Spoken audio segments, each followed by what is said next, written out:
Mesdames et messieurs, bonsoir. Voici les titres du journal. 7 nouvelles filières de formation en licence et master pour l'École supérieure de management ESM Bénin. Le gouvernement autorise également cet établissement privé d'enseignement supérieur à ouvrir de nouveaux sites dans plusieurs villes du Bénin. L'information est rendue publique par son promoteur via une conférence de presse organisée ce mercredi. Les détails dans un instant. La sécurisation des eaux dans le golfe de Guinée prend une nouvelle tournure avec les patrouilles conjointes de 3 États, le Togo, le Nigeria et le Bénin. Après 48 heures de patrouille coordonnées par la marine béninoise, ces États de la sous-région ouest-africaine viennent d'envoyer un signal fort contre l'insécurité maritime. Dans ce journal, les conclusions et les recommandations après 2 jours d'intenses travaux de patrouille. Après 2 années de silence, elle signe son retour. Elle, c'est la foire internationale de Parakou, une foire suspendue pendant 2 ans à cause de la pandémie liée à la Covid-19. La foire internationale de Parakou reprend donc vie cette année. Du 5 au 30 décembre prochain, l'annonce a été faite par une conférence de presse qui fait office de lancement de cette foire qui va faire revivre la cité des Koboro. Voilà pour les titres. Mesdames et messieurs, à nouveau bonsoir. Ouvrons ce journal par la présentation de lettres de cabinet ce jeudi au cabinet du ministère des Affaires étrangères et de la coopération. Le tout nouveau représentant résident de l'Organisation des Nations Unies pour l'alimentation et l'agriculture FAO a été reçu par le ministre aurélien Agbenossi. Les 2 personnalités ont ensemble abordé les voies et moyens pour travailler en parfaite synergie et de façon étroite pour développer davantage l'agriculture au Bénin. Voici les premières impressions de Isaïas Angwe Obama-Oyana au sortir de cette audience. Je viens d'être nommé représentant de l'AFA auprès du gouvernement de la République du Bénin, avec résident à Cotonou. Il est tout à fait normal dans les formalités habituelles que pour officialiser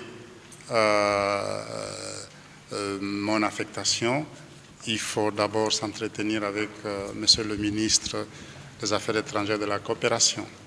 Donc je crois que c'est une porte d'entrée pour officialiser effectivement mon affectation. Donc c'était une procédure protocolaire. Il fallait bien sûr faire mon entrée officielle au Bénin. Et comme tout le monde le sait, l'AFAO c'est une institution des Nations Unies pour l'agriculture et l'alimentation. Donc l'objet était essentiellement de informer M. le ministre de ma disposition, de toute ma disponibilité, ainsi que le bureau de l'AFA au Bénin, pour travailler main dans la main avec le gouvernement dans ses efforts pour le développement du secteur rural au Bénin. Mes priorités sont les priorités de l'AFA, sont les priorités du pays au niveau du domaine de l'agriculture. C'est pour cela que nous devons travailler étroitement avec le gouvernement, nous devons travailler étroitement avec les services dédiés, nous devons travailler étroitement avec les producteurs agricoles, les coopératives, les organisations paysannes, de façon à ce que tous ensemble, nous puissions faire des choses intéressantes au niveau de la sécurité alimentaire et nutritionnelle. ESM Bénin est autorisé par le gouvernement à lancer 7 nouvelles filières de formation en licence et master. Cet établissement privé d'enseignement supérieur est également autorisé à ouvrir de nouveaux sites dans plusieurs villes du Bénin. L'information a été rendue publique au cours d'une conférence de presse organisée par le promoteur de l'École supérieure de management ce mercredi. Idrissou Boukari pour plus de précisions. L'offre de formation de l'École supérieure de management s'élargit pour mieux répondre aux besoins des populations.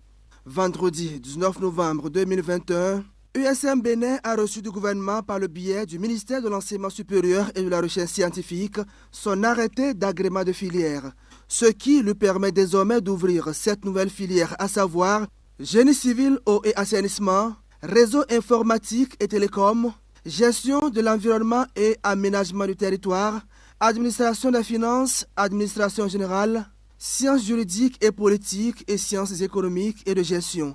Des filières disponibles en licence et master. Mesdames et messieurs, aucune civilisation n'est durable si elle n'est pas capable de revenir sur ses principes et de donner une nouvelle impulsion à son mode de fonctionnement.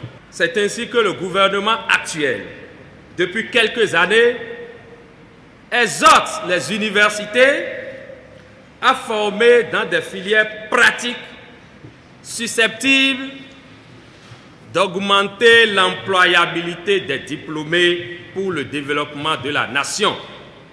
En ce qui nous concerne, nous nous engageons à prendre toutes les dispositions nécessaires pour garantir aux étudiants un cadre d'études attrayant qui favorisera leur épanouissement.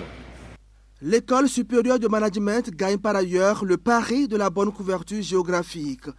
Le gouvernement l'autorise à ouvrir de nouveaux sites dans plusieurs villes, à savoir Djougou, Parakou, Boycon, Lokossa, Porto Novo, Abomey-Calavi et Akpakpa à Cotonou.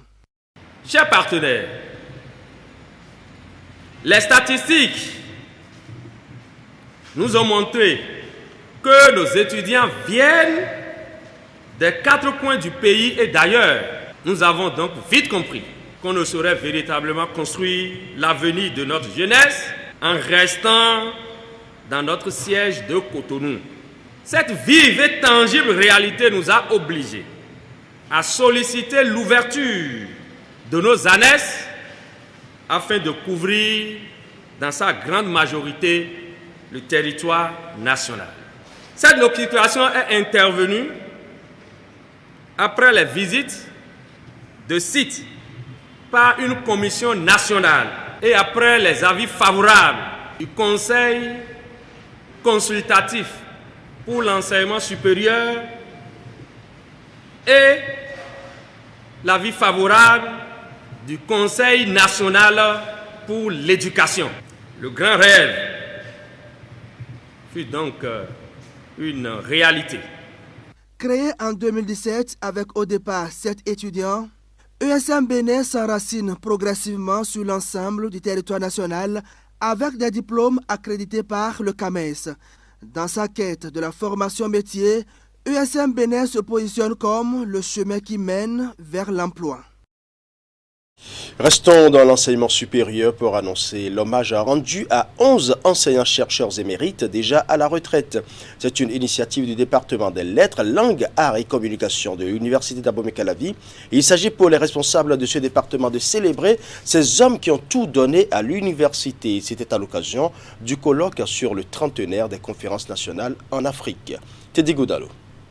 11 enseignants-chercheurs de la faculté des lettres, langues, arts et communications de l'université d'Abomey-Calavi sont ici célébrés pour services rendus. Ils repartent avec un tableau portrait, un acte de reconnaissance et tous les honneurs dus à leur rang. Oui, il s'agit ici de la célébration de l'excellence à l'absolu, de la performance.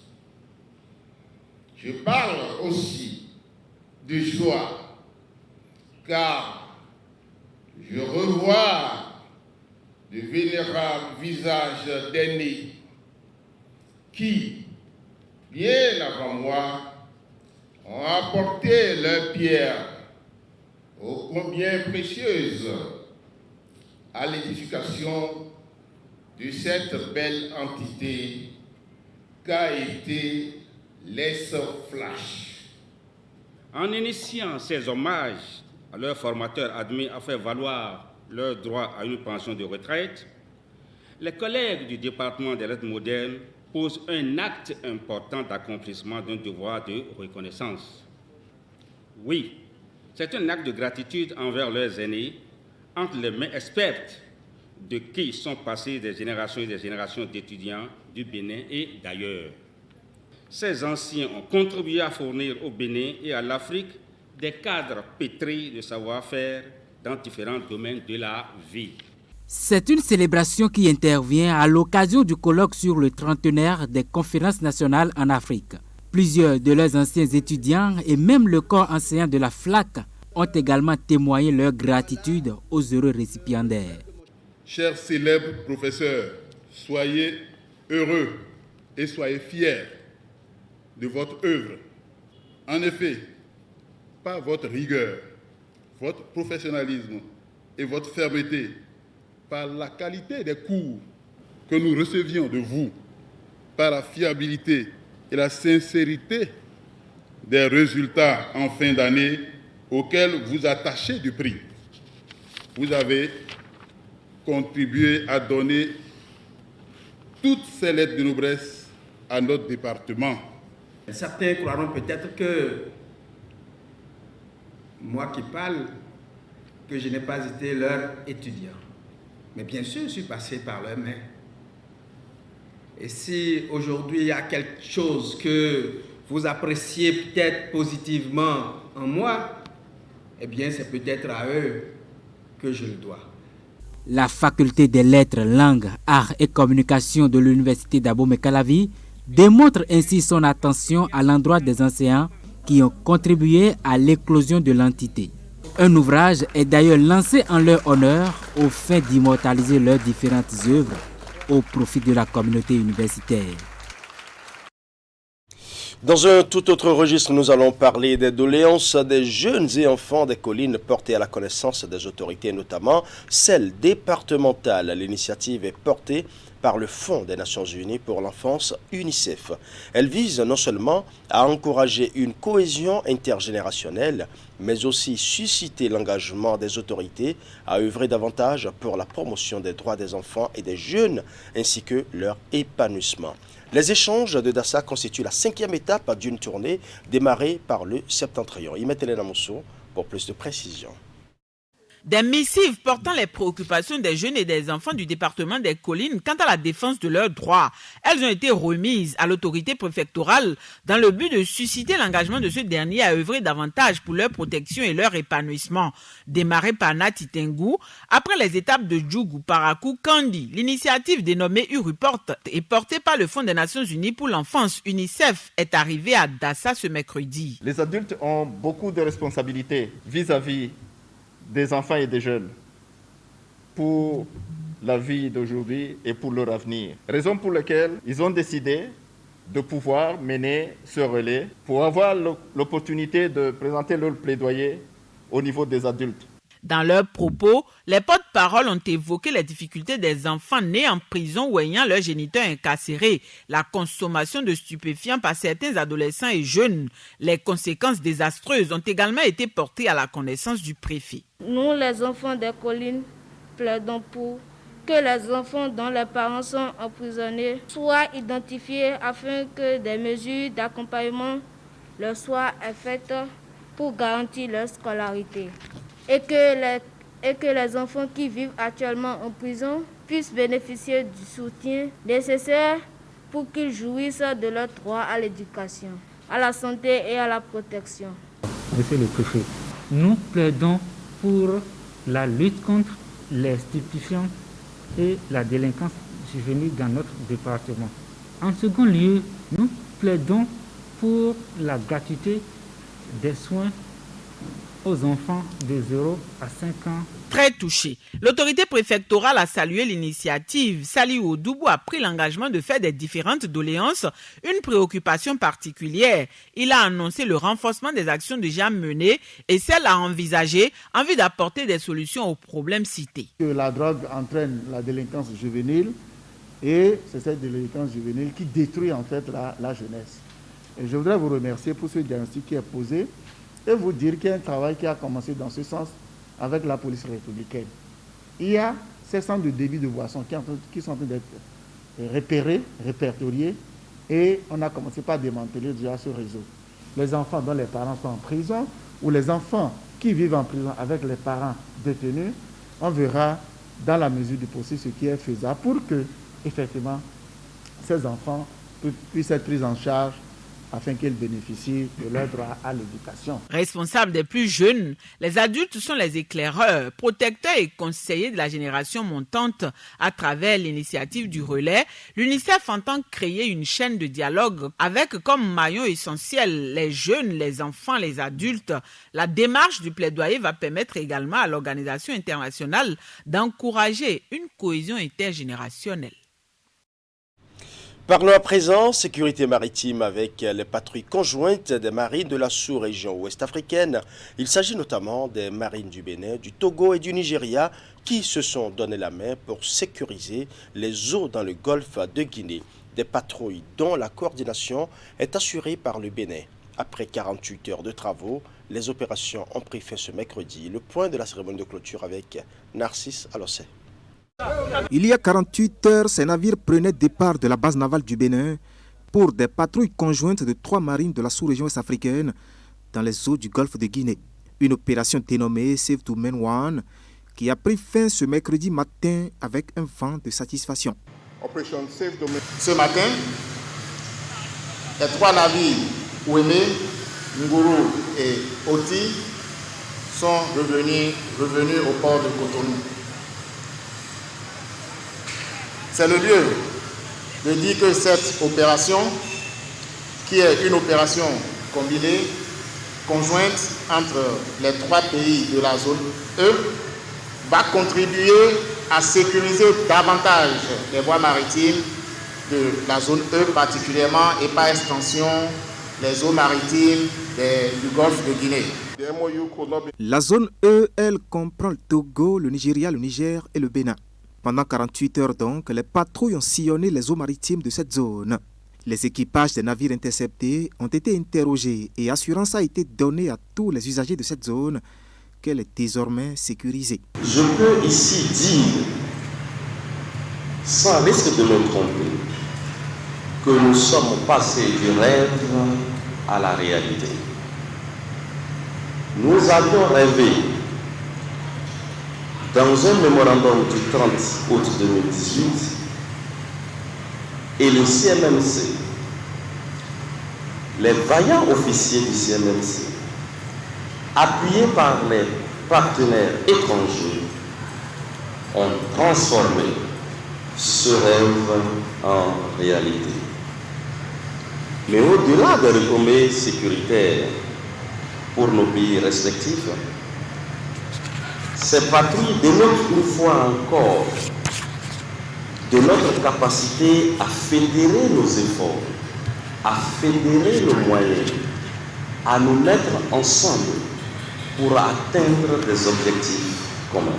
Une première dans l'histoire de la sous-région cible des pirates ces dernières années. Dans cette opération, le Centre maritime multinational de coordination de la zone E de la CEDEAO a bénéficié du soutien de l'Organisation des Nations Unies contre la drogue et le crime, ONUDC. Des tableaux d'honneur ont été offerts aux équipages des différents navires, tout comme aux représentants de l'organisme international, pour leur participation à la réussite de ces patrouilles maritimes conjointes. Parlons santé à présent, des lits d'hôpitaux, des matelas, des fauteuils roulants et des tables d'accouchement au profit des formations sanitaires des communes de Comé, de Grand Popo et d'Atiémé. C'est un don de la Fondation Malta Cross International officiellement réceptionné ce mardi à l'hôtel de ville de Comé dans le département du Mono. Retour dans ce reportage sur la cérémonie officielle de remise des équipements médicaux. Geoffroy Messan pour plus de précisions. En sa qualité de représentant de la Fondation Malta Cross International, Florentin Tchaou, grand prieur du Bénin, de l'ordre souverain de Saint-Jean, de Jérusalem, chevalier de Malte, et Bernard Kofi Adan-Hopé, maire de la commune de Comé, paraphe puis s'échange des documents. Il formalise ainsi le don d'équipements médicaux de la Fondation Malta Cross International aux formations sanitaires de Comé. L'acte a eu lieu dans l'après-midi de ce mardi 23 novembre 2021, dans la principale salle de conférence de l'hôtel de ville de Comé. Au nom du ministre des Affaires étrangères et de la coopération, je voudrais vous dire merci, monsieur l'ambassadeur. Merci pour cette manifestation de solidarité internationale. Monsieur l'ambassadeur, en effet, il y a quelques mois, vous étiez en visite de travail dans nos locaux. À cette occasion, nous avions exprimé des besoins dans plusieurs domaines, en l'occurrence celui de la santé. Votre présence parmi nous cet après-midi témoigne de ce que vous n'êtes pas resté insensible à notre cri de détresse. Le don de la Fondation Malter Cross International est composé de lits d'hôpitaux, de matelas, de fauteuils roulants, de béquilles, de tablettes, de tables d'accouchement et de pauses perfusion. 3 communes au total en sont les bénéficiaires. Outre Comé, il y a Grand Popo et Atiémé. Le lot que voici et qui a été exposé dans la cour de l'hôtel de ville est destiné à l'arrondissement central de Comé. Les autres localités recevront dans les prochains jours leur lot. Notre ambition est de devenir le meilleur partenaire du Bénin en matière d'équipement des formations sanitaires. Vous comprenez avec moi, mesdames et messieurs, que cet objectif ne peut être atteint sans que nos actions n'impactent directement les populations dans les milieux les plus reculés du pays. C'est pourquoi, en marge de ce qui se fait déjà avec l'État central, la Fondation Malta Cross International a été instruite pour répondre également aux sollicitations, aussi bien des collectivités locales que d'autres organisations et associations qui œuvrent dans le secteur de la santé. L'initiative de ce geste humanitaire porte un nom, Charles Gagnon, opérateur économique natif de Comé. Il a joué une part importante dans la collecte, l'acheminement et le dispatching des équipements. Conscient que seul l'État ne peut tout faire et que le développement doit impliquer la participation de chaque citoyen, nous avons pris des mesures pour venir en aide aux centres de santé de nos communautés à la base. C'est le moment aussi pour nous de remercier les donateurs locaux, en l'occurrence l'honorable Gagnon, qui, de par sa générosité légendaire, a pu contribuer à part entière à la manutention, aux frais de manutention, de transport pour le convoyage de ces équipements au niveau donc de notre département. Les formations sanitaires de la 17e circonscription électorale peuvent donc se frotter les mains. Cette aide vient contribuer significativement à l'amélioration de leur plateau technique, et ceci pour le bonheur des populations. Le projet non au virus de l'infox et aux préjugés sexistes est officiellement lancé ce mercredi. Grâce à ce programme, 200 jeunes suivent une formation sur la thématique du 24 au 26 novembre dans la commune d'Abomey-Calavi. C'est le début d'une série de sensibilisations qui vise à lutter contre les fausses informations publiées sur les réseaux sociaux. Reportage. Démarrage de la formation et de la sensibilisation des adolescents et jeunes venus de 10 communes du Bénin.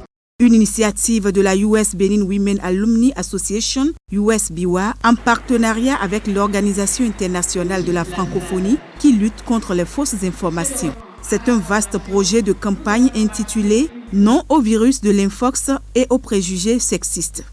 Aujourd'hui, l'information est capitale. C'est un droit pour tout être humain. Celui d'informer et d'être informé. Le soutien de l'OIF à cette initiative s'inscrit dans le cadre de ses actions de promotion de la lutte contre la désinformation et du renforcement et la promotion des droits de la femme à travers sa stratégie de la francophonie pour la promotion de l'égalité entre les femmes et les hommes, des droits et de l'autonomisation des femmes et des filles, adopté à Erevan en octobre 2018. Ils sont environ 200 jeunes à prendre part à cette formation qui va durer 3 jours. Le projet a pour objectif d'œuvrer à la réduction de ce fléau. Pour y parvenir, plusieurs activités sont au programme. Nous devons ensemble trouver les voies et moyens pour réduire, voire éliminer ces fausses informations qui sont de nature à compromettre les efforts déployés depuis des années par le gouvernement pour mettre la femme au cœur du développement de notre pays. Ce projet, qui cible la plus importante frange de notre société, à savoir les jeunes, permettra à ces derniers de s'approprier les techniques de déconstruction des fausses informations et de développer dorénavant le réflexe de vérification de toute information avant son partage. Convaincu que vous saurez tirer le meilleur de cette formation, je déclare officiellement lancer les travaux entrant dans le cadre du projet Non au virus de l'info. Ce projet de la US-BIWA s'inscrit dans la dynamique du renforcement de l'état de droit dans l'espace francophone. Il vient solidifier les capacités des divers acteurs en termes de lutte contre les fausses informations au Bénin. Alors présent dans la cité de Koboro qui accueille après 2 ans de silence la foire internationale de Parakou. Suspendue à cause de la Covid-19, cette foire fait son grand retour. Officiellement lancée par une conférence de presse ce mardi, l'événement qui à sa 4e édition se tiendra du 5 au 30 décembre prochain. Jacques Degby. Parakou, la ville carrefour, c'est le thème de cette 4e édition de la foire internationale de Parakou.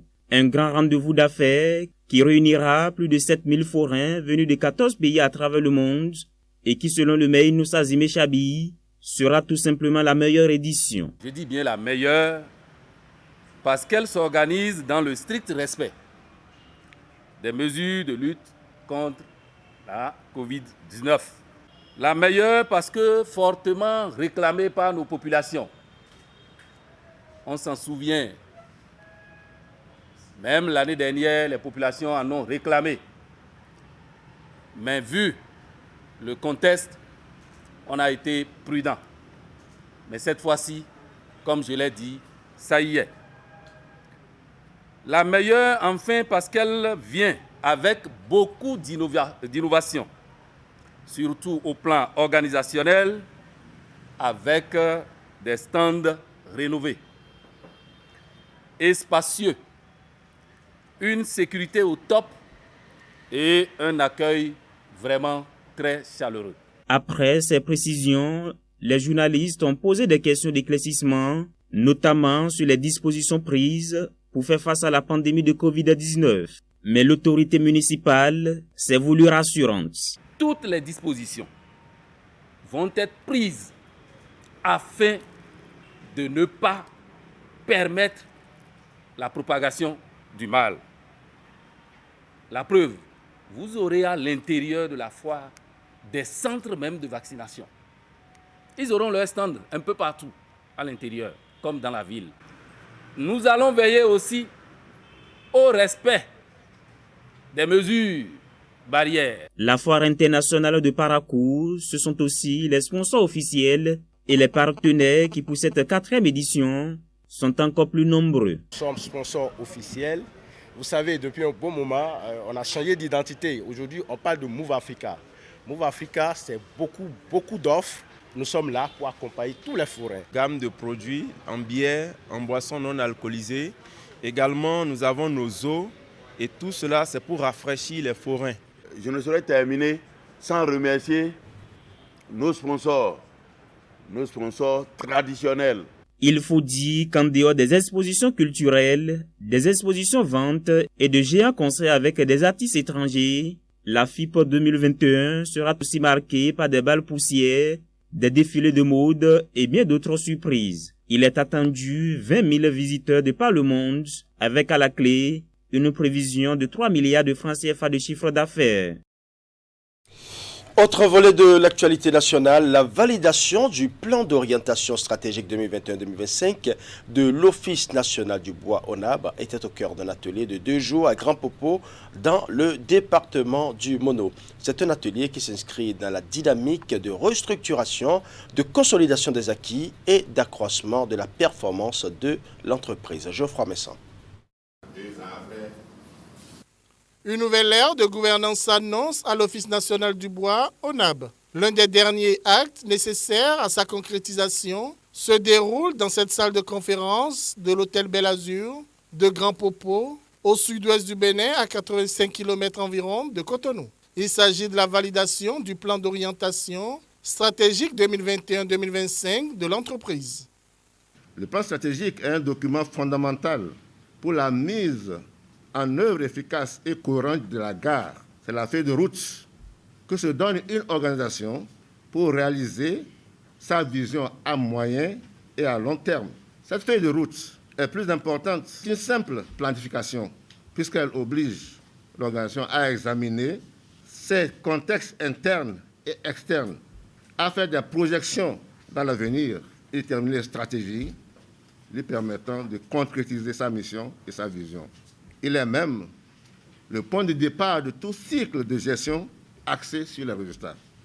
La volonté de doter l'ONAB d'un plan d'orientation stratégique 2021-2025 s'inscrit dans une démarche de restructuration, de consolidation des acquis et d'accroissement de la performance de l'entreprise. Les participants ont 48 heures pour étudier et valider le document réalisé sous les soins d'un expert.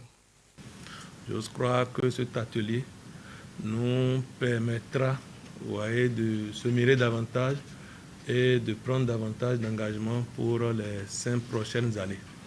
Je crois aussi que cette stratégie s'insère dans la droite ligne de la nouvelle politique forestière et du Bénin qui est à sa dernière étape de validation. Et ceci nous permet d'aller tout droit vers les objectifs liés aux engagements internationaux en ce qui concerne les ODD. Cet atelier est l'expression de la détermination du président Patrice Talon et de son gouvernement de rendre efficace l'application de la gestion axée sur les résultats comme mode de gestion dans les structures étatiques avec la mise en œuvre harmonieuse des politiques et stratégies nationales et sectorielles. La supervision que nous avons assurée de ce processus révèle que les consultants ont bien suivi les orientations que nous avons données tout au long de ce processus. C'est d'ailleurs à leur actif. Le présent atelier s'inscrit donc dans le cadre de l'amélioration de la qualité du projet de document d'orientation stratégique que nous a soumis le consultant et qui, à notre avis, respecte très bien les orientations du programme d'action du gouvernement de la deuxième génération 2021-2026. Vu la qualité de chacun de nous ici présents, je ne doute pas de l'atteinte de l'objectif qui est d'améliorer la qualité de cette proposition soumise à notre attention ce matin.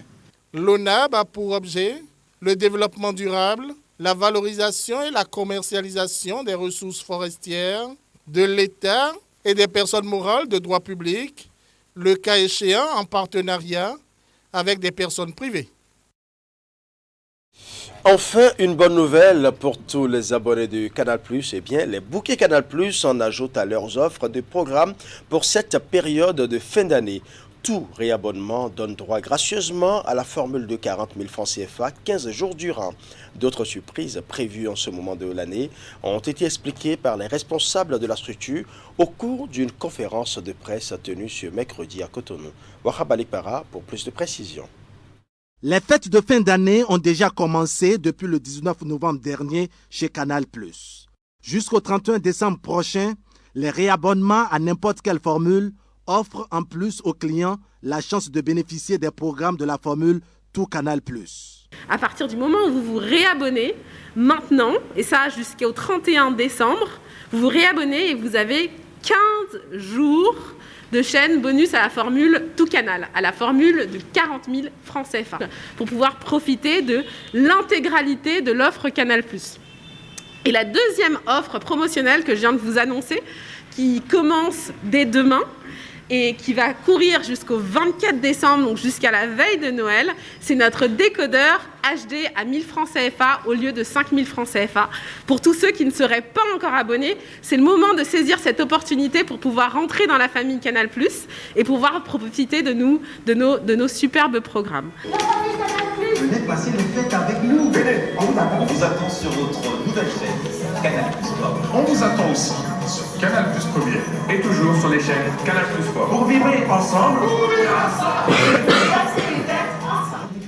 L'offre télévisuelle se met également au pas dès ce moment de l'année avec de nouveaux programmes aux côtés des rendez-vous traditionnels enrichis. On s'est encore réinventé en créant la chaîne Canal+ Première. Canal+ Première, c'est 100%. Je dis bien 100% de création originale africaine. Si vous voulez en savoir plus, restez câblés. Il y a aussi le basket, vitesse. Alors là, je parle sport mécanique. Plus de 600 km vous allez vibrer sous votre canapé. Je ne raconte pas tout. Pour nos tout petits, ça a toujours été une demande. On pense à tout le monde sur les bouquets Canal+. Nos tout petits avec Nathan TV. Je vous invite, surtout en tant que parents, aussi à rester câblés avec vos enfants.